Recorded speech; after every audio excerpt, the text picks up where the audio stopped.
নমস্কাৰ, মোৰ নাম নিবিৰ শইকীয়া। মই ক্লাছ 4ত পঢ়োঁ। গছ-গছনি প্ৰকৃতিৰ এক অবিচ্ছেদ্য অংগ। গতিকে গছ কটাটো মহাপাপ বুলিও ভবা হয়। গছৰ অবিহনে মানৱ জাতি জীয়াই থকাটো দুৰ্বিহ হৈ পৰিছে, যিহেতু সকলো ফালে মহামাৰীয়ে গ্ৰাস কৰি উঠিছে। মানুহ অক্সিজেনৰ অভাৱত মৃত্যু হৈছে। অক্সিজেন কিনিব লগাও হৈছে।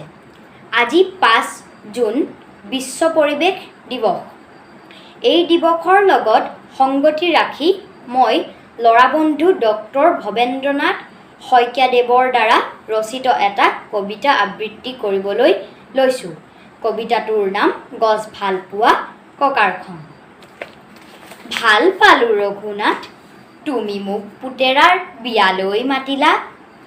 পিছে ৰভাখন দিবলৈকে আমলখি গছজোপা কিয়নো কাটিলা? আলহী অতিথি যাব, ৰভা নাইকিয়া হ'ব, বোৱাৰীয়ে ঘৰখন দিবহি পুৰাই।